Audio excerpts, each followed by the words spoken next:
हाँ जी बेटे, ਆਪਾਂ ਅੱਜ ਨਵਾਂ ਟੌਪਿਕ ਸ਼ੁਰੂ ਕਰਨ ਜਾ ਰਹੇ ਹਾਂ। ਇਸ ਤੋਂ ਪਹਿਲਾਂ ਮੈਂ ਤੁਹਾਨੂੰ ਇਹ ਗਾਈਡ ਕਰਾਂਗਾ। 2 ਨੰਬਰ ਵੀਡੀਓ ਜਿਹੜੀ ਇਸ ਤੋਂ ਪਹਿਲਾਂ ਆਪਾਂ ਬਣਾਈ ਸੀ ਉਹ ਤੁਸੀਂ ਜ਼ਰੂਰ ਵੇਖ ਲਓ ਤਾਂ ਕਿ ਤੁਹਾਨੂੰ ਪਤਾ ਲੱਗ ਸਕੇ ਵੀ ਆਰਥਿਕ ਕਿਰਿਆਵਾਂ ਅਤੇ ਗੈਰ ਆਰਥਿਕ ਕਿਰਿਆਵਾਂ ਦੇ ਵਿੱਚ ਕੀ ਫ਼ਰਕ ਹੈ। ਆਰਥਿਕ ਕਿਰਿਆਵਾਂ ਪਿਛਲੀ ਵੀਡੀਓ ਦੇ ਵਿੱਚ ਮੈਂ ਸਮਝਾਈਆਂ ਸੀਗੀਆਂ, ਉਹਦੇ ਵਿੱਚ ਦੱਸਿਆ ਸੀਗੀਆਂ ਜਿਨ੍ਹਾਂ ਕਿਰਿਆਵਾਂ ਤੋਂ ਸਾਨੂੰ ਆਰਥਿਕ ਲਾਭ ਹੁੰਦਾ ਹੈ, ਪੈਸੇ ਮਿਲਦੇ ਹਨ। ਜੋ ਕੰਮ ਅਸੀਂ ਪੈਸਿਆਂ ਦੇ ਲਈ ਕਰਦੇ ਹਾਂ ਉਹ ਸਾਰੀਆਂ ਮਨੁੱਖ ਦੁਆਰਾ ਕੀਤੀਆਂ ਜਾਂਦੀਆਂ ਕਿਰਿਆਵਾਂ ਨੂੰ ਆਪਾਂ ਆਰਥਿਕ ਕਿਰਿਆਵਾਂ ਕਹਿੰਦੇ ਹਾਂ।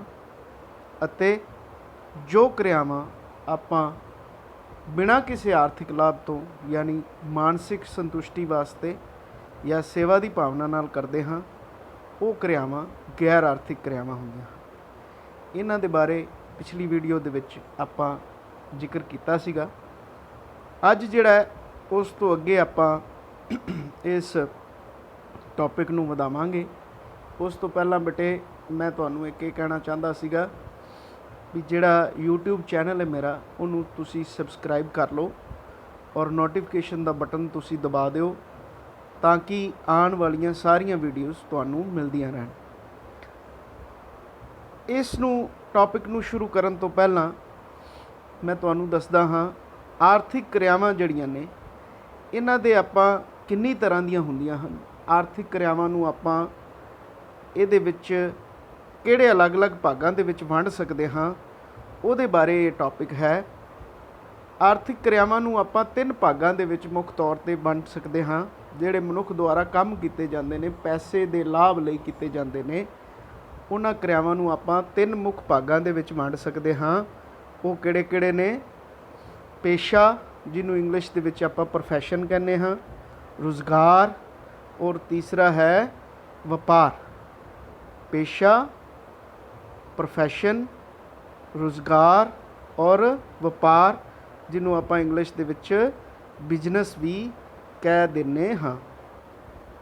ਅੱਜ ਆਪਾਂ ਇਹਨਾਂ ਤਿੰਨਾਂ ਦੇ ਬਾਰੇ ਇੱਕ-ਇੱਕ ਕਰਕੇ ਡਿਸਕਸ ਕਰਾਂਗੇ ਔਰ ਬਾਅਦ ਵਿੱਚ ਇਹਨਾਂ ਤਿੰਨਾਂ ਦਾ ਡਿਫਰੈਂਸ ਵੀ ਕਰਾਂਗੇ। ਬੱਚਿਆਂ ਨੂੰ ਜਿਸ ਵੇਲੇ ਪ੍ਰਸ਼ਨ ਪੁੱਛੇ ਜਾਂਦੇ ਨੇ ਤਾਂ ਪੇਸ਼ਾ, ਰੁਜ਼ਗਾਰ ਜਾਂ ਵਪਾਰ, ਪੇਸ਼ੇ ਨੂੰ ਆਪਾਂ ਬੇਟੇ ਕਿੱਤਾ ਵੀ ਕਹਿ ਦਿੰਦੇ ਹਾਂ। ਰੁਜ਼ਗਾਰ ਯਾਨੀ ਨੌਕਰੀ, ਕਿਤੇ ਆਪਾਂ ਨੌਕਰੀ ਕਰਦੇ ਹਾਂ ਯਾਨੀ ਆਪਾਂ ਨੂੰ ਰੁਜ਼ਗਾਰ ਹੈ ਮਿਲਿਆ। ਅਤੇ ਵਪਾਰ ਹੁੰਦਾ ਹੈ ਬਿਜ਼ਨਸ। ਤਾਂ ਇਹਨਾਂ ਬਾਰੇ ਆਪਾਂ ਇੱਕ-ਇੱਕ ਕਰਕੇ ਡਿਸਕਸ ਕਰਾਂਗੇ। ਸਭ ਤੋਂ ਪਹਿਲਾਂ ਹੈ ਬੇਟੇ ਪੇਸ਼ਾ। ਪੇਸ਼ਾ ਕੀ ਹੁੰਦਾ? ਪੇਸ਼ਾ ਇੱਕ ਪ੍ਰਕਾਰ ਦਾ ਕਿੱਤਾ ਹੁੰਦਾ ਹੈ ਜਿਸ ਵਿੱਚ ਕੋਈ ਵੀ ਵਿਅਕਤੀ ਅਲੱਗ-ਅਲੱਗ ਤਰ੍ਹਾਂ ਦੀਆਂ ਸੇਵਾਵਾਂ ਲੋਕਾਂ ਨੂੰ ਦਿੰਦੇ ਹਨ। ਯਾਨੀ ਉਹ ਕੋਈ ਚੀਜ਼ ਨਹੀਂ ਵੇਚਦੇ, ਸਿਰਫ ਆਪਣੀਆਂ ਸਰਵਿਸਿਜ਼ ਪ੍ਰੋਵਾਈਡ ਕਰਦੇ ਹਨ ਜਿਸ ਦੇ ਨਾਲ ਲੋਕਾਂ ਨੂੰ ਉਹਦਾ ਲਾਭ ਮਿਲਦਾ ਹੈ ਔਰ ਉਹ ਸਰਵਿਸਿਜ਼ ਦੇਣ ਦੇ ਬਦਲੇ ਲੋਕ ਉਹਨਾਂ ਨੂੰ ਪੈਸੇ ਦਿੰਦੇ ਹਨ। ਜਿਵੇਂ ਇੱਕ ਗੱਲ ਕਰੀਏ ਪ੍ਰੋਫੈਸ਼ਨ ਦੀ, ਡਾਕਟਰੀ ਦੇ ਪ੍ਰੋਫੈਸ਼ਨ। ਡਾਕਟਰ ਦੇ ਕੋਲ ਆਪਾਂ ਜਾਂਦੇ ਹਾਂ ਤਾਂ ਡਾਕਟਰ ਆਪਣੀ ਬਿਮਾਰੀ ਨੂੰ ਡਾਇਗਨੋਸ ਕਰਦਾ ਹੈ, ਬਿਮਾਰੀ ਨੂੰ ਦੇਖਦਾ ਹੈ, ਦੇਖਣ ਉਪਰੰਤ ਉਹ ਆਪਾਂ ਨੂੰ ਦਵਾਈ ਲਿਖ ਕੇ ਦਿੰਦਾ ਹੈ। ਯਾਨੀ ਉਹ ਆਪਾਂ ਨੂੰ ਇੱਕ ਸਲਾਹ ਮਸ਼ਵਰਾ ਦਿੰਦਾ ਹੈ ਵੀ ਆਪਾਂ ਖਾਣਾ ਕੀ ਹੈ, ਆਪਾਂ ਮੈਡੀਸਿਨ ਕਿਹੜੀ ਲੈਣੀ ਹੈ ਔਰ ਇਸ ਸਲਾਹ ਦੀ ਉਹ ਆਪਣੇ ਤੋਂ ਫੀਸ ਲੈਂਦਾ ਹੈ। ਤਾਂ ਇਹ ਇੱਕ ਤਰ੍ਹਾਂ ਦਾ ਪ੍ਰੋਫੈਸ਼ਨ ਹੋ ਗਿਆ ਜਿਹਦੇ ਵਿੱਚ ਉਹਨੇ ਆਪਾਂ ਨੂੰ ਕੋਈ ਚੀਜ਼ ਸੇਲ ਨਹੀਂ ਕੀਤੀ, ਪਰ ਉਹਨੇ ਆਪਾਂ ਨੂੰ ਇੱਕ ਸਲਾਹ ਦਿੱਤੀ, ਉਸ ਸਲਾਹ ਦੇ ਬਦਲੇ ਉਹਨੇ ਇੱਕ ਆਪਣੇ ਤੋਂ ਫੀਸ ਲੈ ਲਈ। ਤਾਂ ਇਹ ਇੱਕ ਤਰ੍ਹਾਂ ਦਾ ਇੱਕ ਪ੍ਰੋਫੈਸ਼ਨ ਹੈ। ਦੂਸਰਾ ਜੇ ਆਪਾਂ ਹੋਰ ਡਿਸਕਸ ਕਰੀਏ, ਜਿਵੇਂ ਇੱਕ ਵਕੀਲ ਹੈ, ਆਪਾਂ ਨੂੰ ਕੋਈ ਕਾਨੂੰਨੀ ਅੜਚਨ ਪੈ ਜਾਂਦੀ ਹੈ ਤਾਂ ਆਪਾਂ ਜਾਂ ਕੋਈ ਕਿਸੇ ਤਰ੍ਹਾਂ ਦੇ ਕੇਸ ਦੇ ਵਿੱਚ ਆਪਾਂ ਇਨਵੋਲਵ ਹੋ ਜਾਂਦੇ ਹਾਂ ਤਾਂ ਇੱਕ ਵਕੀਲ ਆਪਾਂ ਨੂੰ ਕਾਨੂੰਨੀ ਸਲਾਹ ਦਿੰਦਾ ਹੈ, ਕਾਨੂੰਨੀ ਮਸ਼ਵਰਾ ਦਿੰਦਾ ਹੈ ਔਰ ਆਪਾਂ ਉਸ ਦੇ ਮਸ਼ਵਰੇ ਲਈ ਉਸ ਨੂੰ ਫੀਸ ਅਦਾ ਕਰਦੇ ਹਾਂ। ਤਾਂ ਉਹ ਆਪਾਂ ਨੂੰ ਕੋਈ ਚੀਜ਼ ਨਹੀਂ ਵੇਚ ਰਿਹਾ, ਸਿਰਫ ਆਪਾਂ ਨੂੰ ਆਪਣੀ ਸਮਝ ਦੇ ਮੁਤਾਬਕ, ਆਪਣੀ ਨੌਲੇਜ ਦੇ ਮੁਤਾਬਕ, ਆਪਣੀ ਸਿਖਲਾਈ ਦੇ ਮੁਤਾਬਕ ਆਪਾਂ ਨੂੰ ਸਲਾਹ ਦਿੰਦਾ ਹੈ ਔਰ ਸਲਾਹ ਦੇ ਬਦਲੇ ਆਪਣੇ ਤੋਂ ਪੈਸੇ ਜਾਂ ਫੀਸ ਲੈਂਦਾ ਹੈ। ਯਾਨੀ ਉਹ ਆਪਾਂ ਨੂੰ ਆਪਣੀਆਂ ਸਰਵਿਸਿਜ਼ ਦੇਣ ਦੇ ਬਦਲੇ ਆਪਣੇ ਤੋਂ ਫੀਸ ਲੈਂਦਾ ਹੈ। ਤਾਂ ਇਹ ਵੀ ਇੱਕ ਤਰ੍ਹਾਂ ਦਾ ਪ੍ਰੋਫੈਸ਼ਨ ਹੈ, ਇੱਕ ਤਰ੍ਹਾਂ ਦਾ ਪੇਸ਼ਾ ਹੈ। ਇਸੇ ਤਰ੍ਹਾਂ ਹੀ ਇੱਕ ਚਾਰਟਰਡ ਅਕਾਊਂਟੈਂਟ ਹੈ। ਚਾਰਟਰਡ ਅਕਾਊਂਟੈਂਟ ਜਿਹੜਾ ਹੈ ਉਹ ਅਲੱਗ-ਅਲੱਗ ਤਰ੍ਹਾਂ ਦੇ ਬਿਜ਼ਨਸਮੈਨ ਲੋਕ ਜਿਹੜੇ ਬਿਜ਼ਨਸ ਕਰਦੇ ਹਨ ਉਹਦੇ ਕੋਲੇ ਜਾਂਦੇ ਹਨ, ਉਹਨੂੰ ਆਪਣੀਆਂ ਰਿਟਰਨਸ ਜਿਹੜੀਆਂ ਉਹਨਾਂ ਦਾ ਪੈਸੇ ਦਾ ਲੇਖਾ ਜੋਖਾ ਹੈ ਉਹ ਉਸ ਨੂੰ ਦਿਖਾਉਂਦੇ ਹਨ। ਉਹ ਉਹਨਾਂ ਨੂੰ ਚੈੱਕ ਕਰਦਾ ਹੈ, ਚੈੱਕ ਕਰਨ ਉਪਰੰਤ ਅਪਰੂਵ ਕਰਦਾ ਹੈ, ਉਹਨਾਂ ਨੂੰ ਦੇਖਦਾ ਹੈ, ਉਹਦੇ ਮੁਤਲਕ ਉਹਨਾਂ ਨੂੰ ਸਲਾਹ ਦਿੰਦਾ ਹੈ ਔਰ ਉਸ ਦੇ ਬਦਲੇ ਉਹ ਉਹਨਾਂ ਤੋਂ ਫੀਸ ਲੈਂਦਾ ਹੈ। ਹੁਣ ਜਿਹੜੇ 3 ਪ੍ਰੋਫੈਸ਼ਨਸ ਦੀ ਆਪਾਂ ਗੱਲ ਕੀਤੀ ਹੈ, ਇਹਨਾਂ ਦੇ ਵਿੱਚ ਤਿੰਨਾਂ ਦੇ ਵਿੱਚ ਹੀ ਉਹ ਆਪਾਂ ਨੂੰ ਕੋਈ ਚੀਜ਼ ਸੇਲ ਨਹੀਂ ਕਰਦੇ, ਬਲਕਿ ਆਪਣੀ ਸਿਖਲਾਈ ਜੋ ਉਹਨਾਂ ਨੇ ਲਈ ਹੈ, ਜੋ ਉਹਨਾਂ ਦਾ ਕਾਨੂੰਨੀ ਔਰ ਡਾਕਟਰੀ ਔਰ ਜੋ ਉਹਨਾਂ ਦਾ ਪ੍ਰੋਫੈਸ਼ਨ ਹੈ ਉਹਦੇ ਅਕੋਰਡਿੰਗ ਆਪਾਂ ਨੂੰ ਸਲਾਹ ਦਿੰਦੇ ਹਨ ਔਰ ਸਲਾਹ ਦੇ ਬਦਲੇ ਹੀ ਆਪਣੇ ਤੋਂ ਫੀਸ ਲੈਂਦੇ ਹਨ। ਇਹਨਾਂ ਵਿਅਕਤੀਆਂ ਨੂੰ ਆਪਾਂ ਪੇਸ਼ੇਵਰ ਵਿਅਕਤੀ ਕਹਿੰਦੇ ਹਾਂ। ਕੀ ਇਹ ਵਿਅਕਤੀ ਹਰ ਕੋਈ ਇਸ ਤਰ੍ਹਾਂ ਦੇ ਪੇਸ਼ੇ ਨੂੰ ਅਪਣਾ ਸਕਦਾ ਹੈ? ਹਾਂ, ਹਰ ਕੋਈ ਵਿਅਕਤੀ ਇਸ ਤਰ੍ਹਾਂ ਦੇ ਪੇਸ਼ੇ ਨੂੰ ਅਪਣਾ ਸਕਦਾ ਹੈ, ਪਰ ਕਿਸੇ ਵੀ ਪੇਸ਼ੇ ਨੂੰ ਅਪਣਾਉਣ ਤੋਂ ਪਹਿਲਾਂ ਉਸ ਨੂੰ ਇੱਕ ਵਿਸ਼ੇਸ਼ ਡਿਗਰੀ ਹਾਸਲ ਕਰਨੀ ਪੈਂਦੀ ਹੈ। ਜਿਵੇਂ ਕਿ ਡਾਕਟਰ ਬਣਨ ਲਈ MBBS ਦੀ ਡਿਗਰੀ ਲੈਣੀ ਪੈਂਦੀ ਹੈ, ਵਕੀਲ ਬਣਨ ਵਾਸਤੇ LLB ਦੀ ਡਿਗਰੀ ਲੈਣੀ ਪੈਂਦੀ ਹੈ, ਚਾਰਟਰਡ ਅਕਾਊਂਟੈਂਟ ਬਣਨ ਵਾਸਤੇ CA ਦੀ ਸਰਟੀਫਿਕੇਸ਼ਨ ਲੈਣੀ ਪੈਂਦੀ ਹੈ। ਇਸ ਤੋਂ ਇਹ ਡਿਗਰੀਆਂ ਕਰਨ ਤੋਂ ਬਾਅਦ ਇਹਨਾਂ ਨੂੰ ਸਰਕਾਰ ਦੁਆਰਾ ਪ੍ਰਮਾਣਿਤ ਸੰਸਥਾਵਾਂ, ਜਿਹੜੀਆਂ ਕਿ ਪ੍ਰਮਾਣਿਤ ਸੰਸਥਾਵਾਂ ਹੁੰਦੀਆਂ ਨੇ, ਉਹਨਾਂ ਤੋਂ ਇਹਨਾਂ ਨੂੰ ਆਪਣੇ ਆਪ ਨੂੰ ਰਜਿਸਟਰ ਕਰਵਾਉਣਾ ਪੈਂਦਾ ਹੈ। ਫਾਰ ਐਗਜ਼ਾਮਪਲ ਮੈਡੀਕਲ ਪ੍ਰੋਫੈਸ਼ਨ ਵਾਲੇ ਜਿਹੜੇ ਵਿਅਕਤੀ ਹੁੰਦੇ ਨੇ, ਡਾਕਟਰਸ ਹੁੰਦੇ ਨੇ, ਉਹਨਾਂ ਨੂੰ ਮੈਡੀਕਲ ਕਾਉਂਸਲ ਆਫ ਇੰਡੀਆ ਤੋਂ ਡਿਗਰੀ ਕਰਨ ਉਪਰੰਤ ਲਾਇਸੈਂਸ ਲੈਣਾ ਪੈਂਦਾ ਹੈ। ਕਾਨੂੰਨ ਦੀ ਪੜ੍ਹਾਈ ਕੀਤੇ ਹੋਏ ਵਕੀਲ ਨੂੰ ਬਾਰ ਕਾਉਂਸਲ ਆਫ ਇੰਡੀਆ ਤੋਂ ਲਾਇਸੈਂਸ ਲੈਣਾ ਪੈਂਦਾ ਹੈ।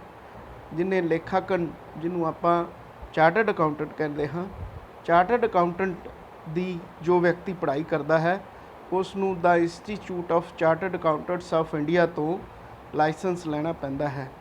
ਇਸੇ ਤਰ੍ਹਾਂ ਜਿਹੜੇ ਕੰਪਨੀ ਸੈਕਟਰੀ ਹੁੰਦੇ ਨੇ, ਉਹਨਾਂ ਨੂੰ ਵੀ ਇਸੇ ਤਰ੍ਹਾਂ ਦਾ Institute of Company Secretariat of India ਤੋਂ ਲਾਇਸੈਂਸ ਲੈਣਾ ਪੈਂਦਾ ਹੈ।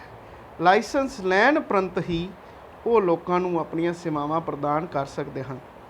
ਕੋਈ ਵੀ ਵਿਅਕਤੀ ਜਿਸ ਨੇ ਲਾਇਸੈਂਸ ਨਹੀਂ ਲਿਆ, ਉਹ ਹੋਰ ਵਿਅਕਤੀਆਂ ਨੂੰ ਸਲਾਹ ਦੇਣ ਦੇ ਬਦਲੇ ਫੀਸ ਲੋਕਾਂ ਤੋਂ ਨਹੀਂ ਲੈ ਸਕਦਾ। ਲਾਇਸੈਂਸਡ ਵਿਅਕਤੀ ਹੀ ਆਪਣੇ ਦੁਆਰਾ ਦਿੱਤੀਆਂ ਗਈਆਂ ਸੇਵਾਵਾਂ ਦੇ ਬਦਲੇ ਲੋਕਾਂ ਤੋਂ ਫੀਸ ਪ੍ਰਾਪਤ ਕਰ ਸਕਦਾ ਹੈ। ਤਾਂ ਇਸ ਤੋਂ ਆਪਾਂ ਇਹ ਕਹਿ ਸਕਦੇ ਹਾਂ ਕਿ ਪੇਸ਼ਾ, ਕਿਹੜੇ ਵਿਅਕਤੀ ਪੇਸ਼ਾ ਕਰਦੇ ਹਨ? ਜੋ ਸਿਖਲਾਈ ਪ੍ਰਾਪਤ ਹੁੰਦੇ ਹਨ, ਜੋ ਲਾਇਸੈਂਸਡ ਹੁੰਦੇ ਹਨ, ਜੋ ਸਰਕਾਰ ਦੁਆਰਾ ਮਾਨਤਾ ਪ੍ਰਾਪਤ ਅਦਾਰਿਆਂ ਤੋਂ ਲਾਇਸੈਂਸ ਪ੍ਰਾਪਤ ਕੀਤੇ ਹੋਏ ਹੁੰਦੇ ਹਨ। ਉਹੀ ਵਿਅਕਤੀ ਦੂਜਿਆਂ ਨੂੰ ਦਿੱਤੀਆਂ ਗਈਆਂ ਸੇਵਾਵਾਂ ਦੇ ਬਦਲੇ ਫੀਸ ਪ੍ਰਾਪਤ ਕਰਨ ਦੇ ਹੱਕਦਾਰ ਹੁੰਦੇ ਹਨ। ਤਾਂ ਬੇਟੇ ਇਹ ਇੱਕ ਤਰ੍ਹਾਂ ਨਾਲ ਉਹਨਾਂ ਦੁਆਰਾ ਕੀਤੀ ਗਈ ਆਰਥਿਕ ਕਿਰਿਆ ਹੈ, ਜਿਸ ਦੀ ਏਵਜ਼ ਵਿੱਚ ਉਹ ਲੋਕਾਂ ਤੋਂ ਫੀਸ ਪ੍ਰਾਪਤ ਕਰਦੇ ਹਨ। ਹੁਣ ਇਸ ਤੋਂ ਬਾਅਦ ਬੇਟੇ ਆ ਜਾਂਦਾ ਹੈ ਰੁਜ਼ਗਾਰ, ਜਿਹਨੂੰ ਆਪਾਂ ਕਹਿੰਦੇ ਹਾਂ ਨੌਕਰੀ। ਨੌਕਰੀ ਸਰਕਾਰੀ ਵੀ ਹੋ ਸਕਦੀ ਹੈ, ਨੌਕਰੀ ਪ੍ਰਾਈਵੇਟ ਵੀ ਹੋ ਸਕਦੀ ਹੈ। ਨੌਕਰੀ ਜਿਹੜੀ ਹੈ ਉਹ ਸਰਕਾਰੀ ਵੀ ਹੋ ਸਕਦੀ ਹੈ ਔਰ ਨੌਕਰੀ ਪ੍ਰਾਈਵੇਟ ਵੀ ਹੋ ਸਕਦੀ ਹੈ। ਹੁਣ ਤੁਸੀਂ ਵੇਖਿਆ ਹੋਵੇਗਾ ਬਹੁਤ ਸਾਰੇ ਲੋਕ ਦੁਕਾਨਾਂ 'ਤੇ, ਕੰਪਨੀਆਂ ਦੇ ਵਿੱਚ ਔਰ ਕੁਝ ਸਰਕਾਰੀ ਅਦਾਰਿਆਂ ਦੇ ਵਿੱਚ, ਤੁਹਾਡੇ ਪਿੰਡਾਂ ਦੇ ਵਿੱਚ, ਸ਼ਹਿਰਾਂ 'ਚ ਤੁਸੀਂ ਆਪਣੇ ਆਲੇ ਦੁਆਲੇ ਨਜ਼ਰ ਦੌੜਾਓ, ਤੁਹਾਨੂੰ ਬਹੁਤ ਨੌਕਰੀ ਪੇਸ਼ਾ ਵਿਅਕਤੀ ਮਿਲ ਜਾਣਗੇ। ਤਾਂ ਆਪਾਂ ਕਹਾਂਗੇ ਇਹ ਵਿਅਕਤੀ ਰੁਜ਼ਗਾਰ, ਯਾਨੀ ਇਹਨਾਂ ਨੂੰ ਰੁਜ਼ਗਾਰ ਮਿਲਿਆ ਹੋਇਆ, ਇੰਪਲੋਇਮੈਂਟ ਮਿਲੀ ਹੋਈ ਹੈ, ਇਹ ਕਿਸੇ ਨਾ ਕਿਸੇ ਦੇ ਇੰਪਲੋਈ ਹਨ, ਯਾਨੀ ਨੌਕਰੀ ਪੇਸ਼ਾ ਲੋਕ ਹਨ।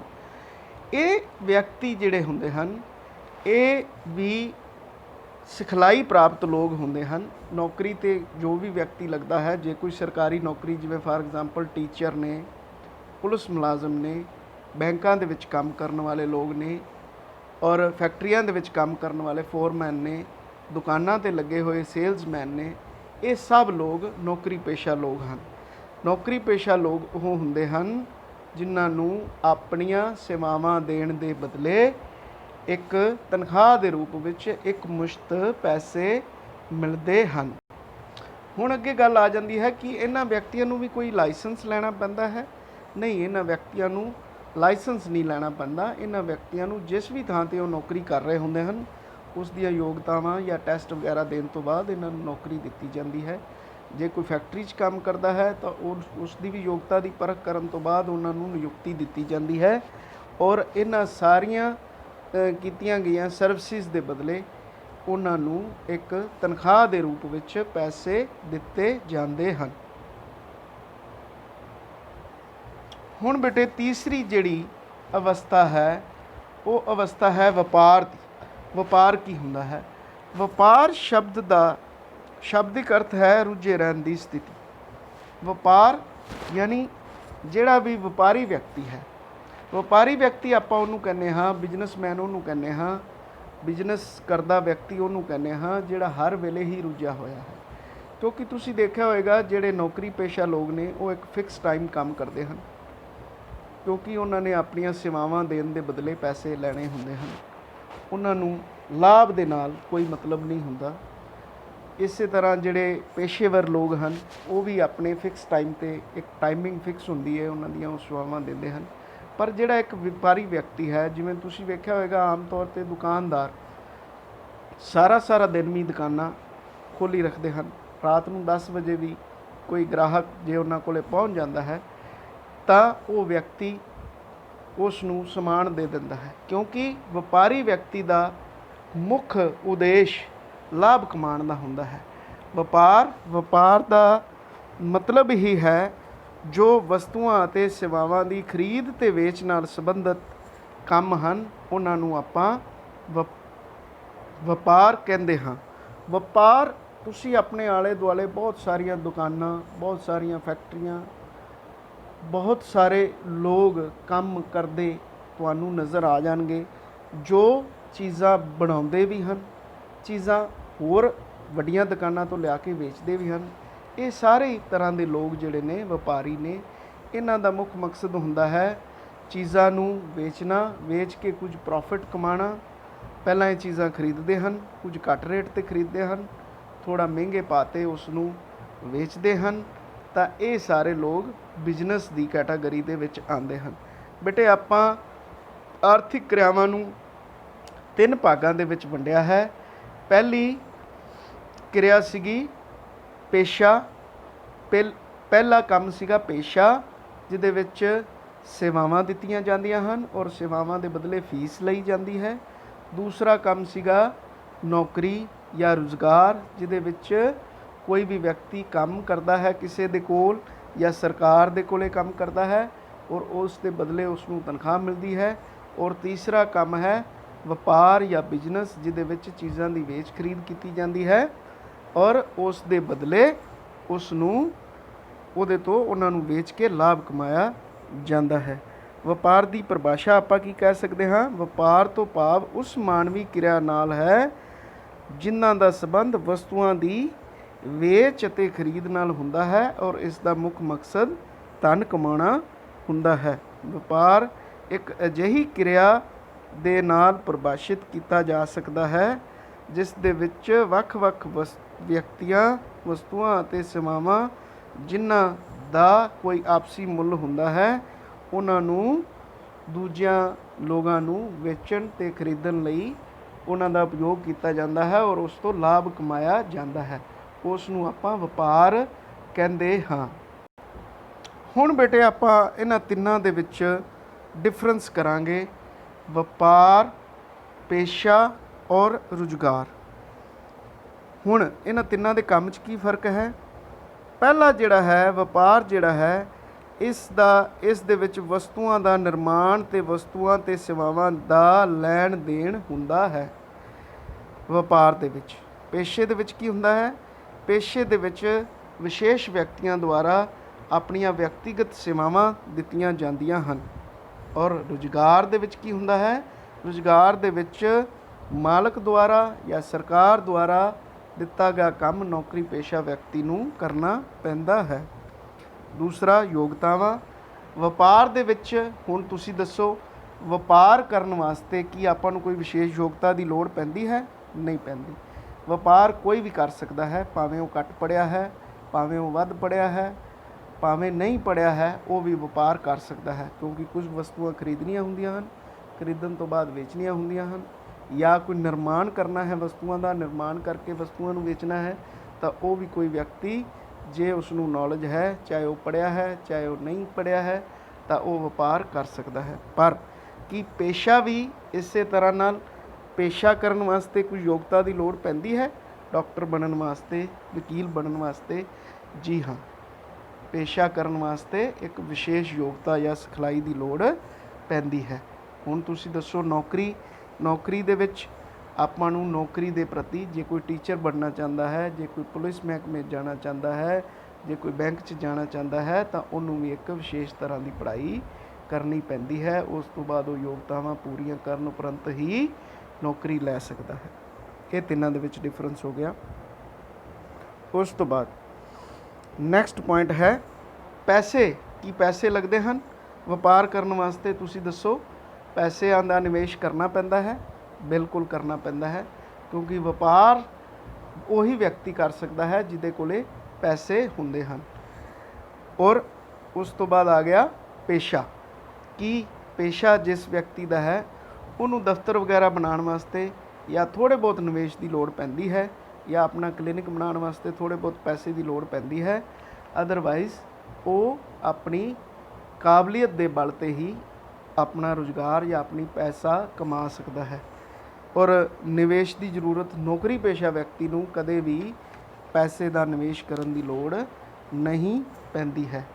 ਇਸ ਤੋਂ ਬਾਅਦ ਬੇਟੇ ਨੈਕਸਟ ਪੁਆਇੰਟ ਹੈ ਇਨਾਮ ਕੀ ਮਿਲਦਾ ਹੈ, ਯਾਨੀ ਫਾਇਦਾ ਕੀ ਹੁੰਦਾ ਹੈ।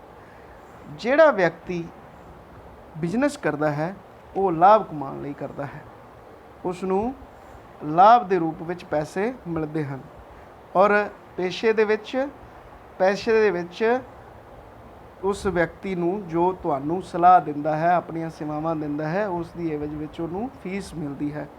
ਔਰ ਇੱਕ ਨੌਕਰੀ ਪੇਸ਼ਾ ਵਿਅਕਤੀ ਨੂੰ ਕੀ ਮਿਲਦਾ ਹੈ? ਤਨਖਾਹ ਮਿਲਦੀ ਹੈ। ਜੋਖਮ, ਖਤਰਾ ਕਿੰਨਾ ਕੁ ਹੈ? ਤਿੰਨੇ ਤਰ੍ਹਾਂ ਦੇ ਆਰਥਿਕ ਕਿਰਿਆਵਾਂ ਦੇ ਵਿੱਚ ਕਿੰਨਾ ਕੁ ਖਤਰਾ ਹੈ? ਕੀ ਕੋਈ ਘਾਟਾ ਵਾਧਾ ਹੁੰਦਾ ਹੈ? ਤੁਸੀਂ ਦੱਸੋ।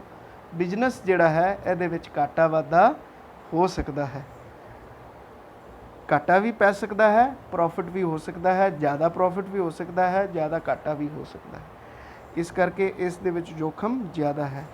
ਪ੍ਰੋਫੈਸ਼ਨ ਦੇ ਵਿੱਚ ਜੋਖਮ ਸੀਮਤ ਹੁੰਦਾ ਹੈ, ਕੋਈ ਜ਼ਿਆਦਾ ਘਾਟਾ ਵਾਧਾ ਨਹੀਂ ਹੁੰਦਾ। ਤੁਸੀਂ ਸਿਰਫ ਸਲਾਹ ਦੇਣੀ ਹੁੰਦੀ ਹੈ ਔਰ ਸਲਾਹ ਦੇ ਬਦਲੇ ਤੁਹਾਨੂੰ ਪੈਸੇ ਮਿਲਦੇ ਹਨ।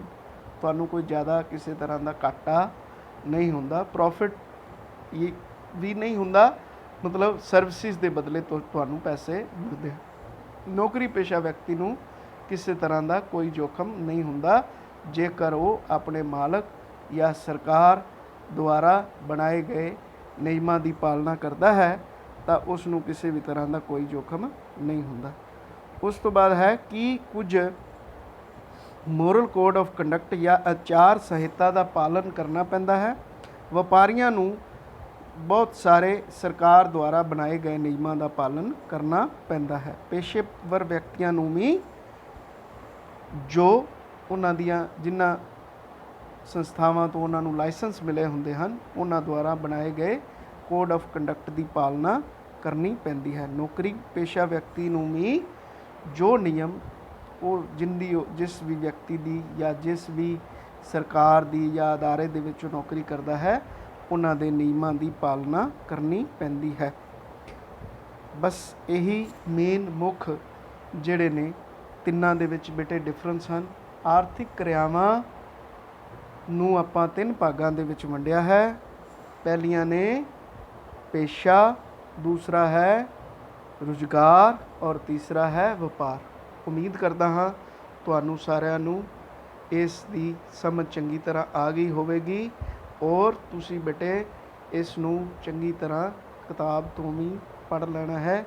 ਕੋਈ ਪ੍ਰੋਬਲਮ ਹੋਵੇ ਤਾਂ ਤੁਸੀਂ ਮੇਰੇ ਨਾਲ ਰਾਬਤਾ ਕਾਇਮ ਕਰ ਸਕਦੇ ਹੋ। ਧੰਨਵਾਦ, ਸ਼ੁਕਰੀਆ, ਮਿਹਰਬਾਨੀ।